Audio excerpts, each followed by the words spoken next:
एक 18 साल के आयुष पर ऋतुराज इतना दबाव बनाते हैं कि आयुष को इंजरी के बावजूद रनिंग करनी पड़ती है, जिसकी वजह से उन पर दबाव बढ़ता है और वो आउट हो जाते हैं।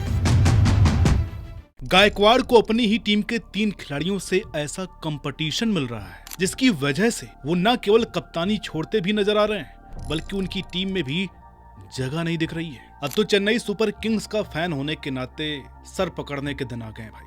किसी भी मैच में चेन्नई की टीम अब फेवरेट बन करके नहीं आ रही है। ये जो 2 मैच चेन्नई सुपर किंग्स जीती है ना, वो भी ऐसा लग रहा है कि कोई तुक्का लग गया हो। दुबे नहीं चल रहे हैं, बॉलिंग खराब है, टीम भी डेवलपमेंट से गुजर रही है, बॉलर्स इंजर्ड हैं। अब इन सब एक्सक्यूज के बीच एक बंदा है और वो इन सब चीजों का जिम्मेदार है, मैनेजमेंट का जिम्मेदार है, टेक्निकल एरर्स का जिम्मेदार है। उसकी सुस्त बैटिंग और 5 साल पुरानी एंकर अप्रोच ने मिडिल ऑर्डर तक एंकर वायरस भर दिया है। उसका नाम है कप्तान ऋतुराज गायकवाड़। अगर आप चेन्नई के फैंस हैं तो आज मेरी बातें आपको चुभने वाली है, क्योंकि कैमरे के आगे सच बोलना जरूरी है, वो भी उस फ्रेंचाइजी के कप्तान के बारे में जिस फ्रेंचाइजी के पास 5 ट्रॉफीज है। अब जिनको ये लग रहा है कि सीएसके प्लेऑफ जा रही है, वो कृपया नींद से जाग जाए, क्योंकि चेन्नई का जो हाल हो रहा है इस पूरे आईपीएल में, उसकी पूरी कहानी इस वीडियो में है। उसका लिंक हमने कमेंट बॉक्स में दे दिया है, जरूर देखिएगा। आप चेन्नई के फैन हैं तो भी, नहीं हैं तो भी। और इस वीडियो को देखने के बाद आपकी गलतफहमी खुद ब खुद दूर हो जाएगी। और इस वीडियो का अगला हिस्सा है आज की वीडियो। नमस्कार, मेरा नाम अनुराग सूर्यवंशी और आप देख रहे हैं क्रिक माइंड।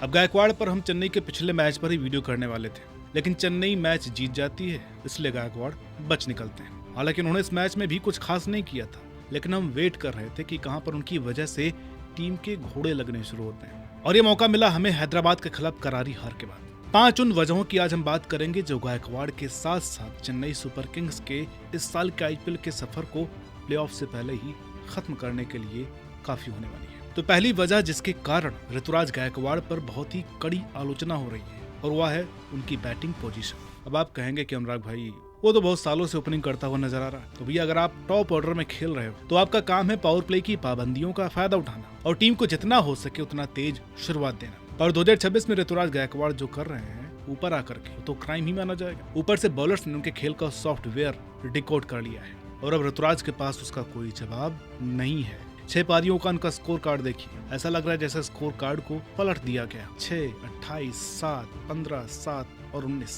एवरेज सिर्फ 13.6। वो भी तब जब आप टीम के कप्तान हो और ओपनिंग जैसी हॉट स्पॉट जगह घेर करके बैठे हो। ये आंकड़े 10वें नंबर के बैट्समैन पर सूट करती हैं भाई।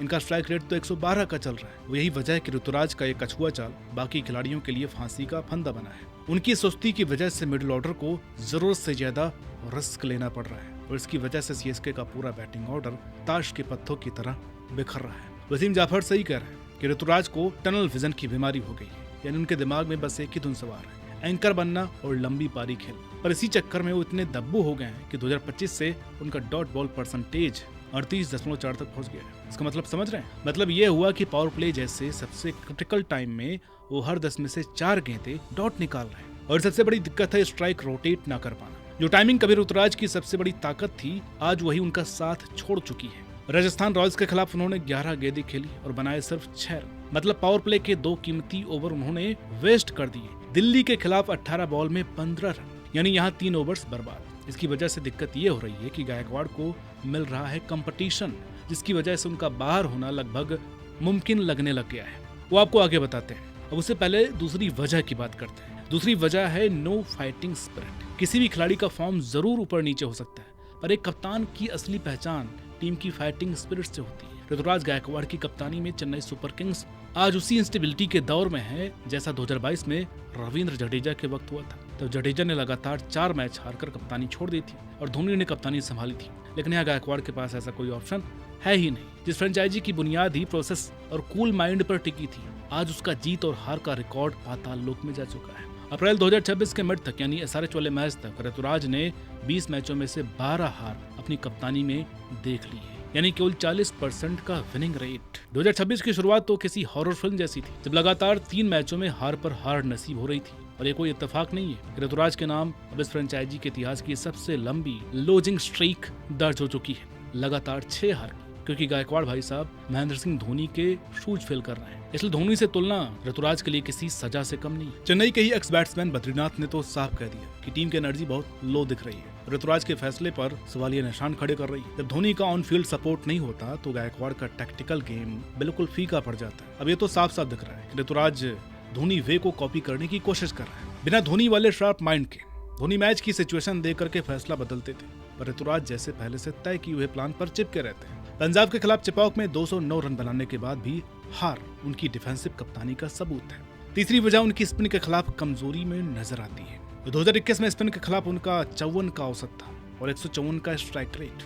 वो कदमों का इस्तेमाल करके स्पिनर्स की लाइन लेंथ बिगाड़ देता था और आईपीएल 2026 की पहली 5 पारियों में ऋतुराज 3 बार पावर प्ले के अंदर ही स्पिनर्स का शिकार बने हैं। कोलकाता के खिलाफ अनुकूल रॉय की बॉल पर सिर्फ 7 रन बनाकर आउट होना ये बताता है कि भाई की टाइमिंग अब जंग खा चुकी है। इस साल उनका खुद का स्पिन के खिलाफ स्ट्राइक रेट 105 का है और औसत 12 की। गायकवाड़ चाहे फर्स्ट बैटिंग कर रहे हो या सेकंड बैटिंग कर रहे हो, स्पिनर आते ही उनका टनल माइंडसेट सामने वाले स्पिनर को पूरा मौका देता है कि वो अटैकिंग गेंदबाजी करे। इसकी वजह से गायकवाड़ ना तो कदमों का इस्तेमाल कर पाते हैं और ना ही बैक फुट पर जा पाते हैं। हैरानी की बात है कि आजकल के क्रिकेट में बल्लेबाजों ने हर तरीके की गेंद को खेलने के लिए शॉट्स ईजाद कर लिए हैं, लेकिन गायकवाड़ अभी भी कन्वेंशनल टेस्ट क्रिकेट वाली शॉट खेलने पर ज्यादा फोकस कर रहे हैं, जबकि इंडिया की टेस्ट टीम में इनको मौका नहीं मिलने वाला है। अब बात करते हैं उनको मिल रहे कंपटीशन की, जो उनके खराब खेलने की और खराब कप्तानी की चौथी सबसे बड़ी वजह है। पहला कंपटीशन मिल रहा है संजू सैमसन से, जिन्होंने दिल्ली के खिलाफ 115 रन की तूफानी पारी खेलकर टीम को सीजन की पहली जीत दिलाई। और अगला कंपटीशन है 18 साल के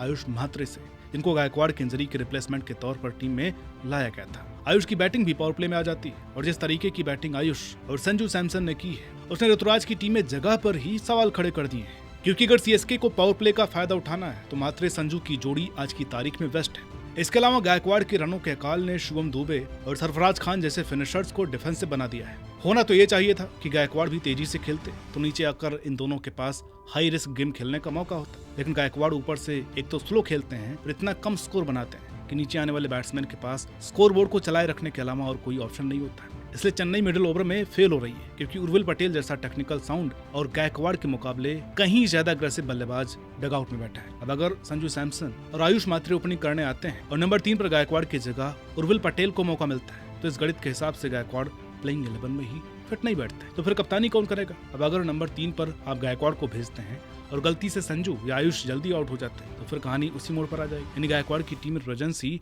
टीम के लिए सबसे बड़ी सरदर्द बन चुकी है। 5वीं वजह ही यही है, यानी गायकवाड़ की प्रेजेंस। एक बात तो क्लियर है कि गायकवाड़ की 2018 वाली सोच 2026 पूरी तरीके से फेल हो चुकी है। जब वो 11 बॉल में 6 रन बनाते हैं तो वो सिर्फ अपना विकेट डिफेंड नहीं कर रहे होते, बल्कि पूरी टीम को हार के मुंह में ढकेल रहे होते हैं। उनकी वजह से बाकी बल्लेबाजों को 200 प्लस की स्ट्राइक रेट से खेलना पड़ता है, जो हर बार मुमकिन नहीं है। टीमें उनके खिलाफ अब कोई एक्स्ट्रा ऑर्डिनरी डिलीवरी नहीं डालती है, वो तो बस टाइट लाइन पकड़ती है और जल्दी स्पिनर लगा देती है। ऋतुराज का एंकर की तरह खेलने का तरीका उन्हें रिस्क लेने से रोकता है, जिससे पहले संजू उसके बाद आयुष पर प्रेशर बढ़ता है और अंत में वो अपना विकेट फेंक देते हैं। इससे एक दिक्कत ये भी होती है कि मान लो अभी ऋतुराज क्रीज पर है और अगर संजू और आयुष आउट हो गए तो उसके बाद जो भी अगला बैट्समैन आएगा वो भी इसी प्रेशर से गुजरेगा। इसका असर शुभम दुबे जैसे खिलाड़ियों पर पड़ता है, क्योंकि जहां उन्हें 15 ओवर में 150 पर 3 पर आना चाहिए था, वहां 10 ओवर में 80 या 90 पर 4 पर आते हैं और उन्हें भी एंकर करना पड़ता है, अटैक नहीं। और जब तक अटैक करने की बारी आती है तब तक मैच ही हाथ से निकल चुका होता है। अगर आप सीएसके के फैन हैं तो अब एक कड़वा सवाल है कि क्या ऋतुराज एक महान खिलाड़ी है जो एक खराब कप्तान साबित हो रहा है, या कप्तानी ने उनकी बैटिंग को हमेशा के लिए बर्बाद कर दिया है। कुछ लोग कहते हैं कि उन्हें वक्त दो, जैसे धोनी को 2008 में दिया गया था, पर भाई धोनी ने तो पहले ही साल में टीम को फाइनल तक पहुंचाया था, जबकि ऋतुराज टीम को पॉइंट्स टेबल में सबसे नीचे ले जा रहा है। अगर एक सीएसके कप्तान की पहचान ये है कि वो सबको साथ लेकर के चले, तो ऋतुराज की ऑर्डिनरी कप्तानी इस टेस्ट में फेल हो रही है। फिलहाल तो उसका एक ही सोल्यूशन है कि उनको नंबर 3 पर चले जाना चाहिए। अगर वो नीचे आते हैं तो शायद अपना फॉर्म वापस पा सके और संजू या म्हात्रे जैसे खिलाड़ियों को खुलकर खेलने का मौका मिल सके। और अगर इसके बावजूद भी वो कप्तानी से फेल हो जाते हैं तो मेरे ख्याल से तब तक बहुत देर हो चुकी होगी। अगर आप आज स्टीफन फ्लेमिंग की जगह होते तो क्या आप ऋतुराज से कप्तानी छीन लेते, या आपको अब भी यकीन है कि वो इस हॉरर स्टोरी को पलट सकते हैं? कमेंट करके बताइएगा जरूर। वीडियो अच्छी लगी हो तो लाइक कीजिए, शेयर कीजिए, चैनल पर नए तो प्लीज इसे सब्सक्राइब करना ना भूलिए। मिलते हैं आपसे अगली वीडियो में, तब तक के लिए नमस्कार।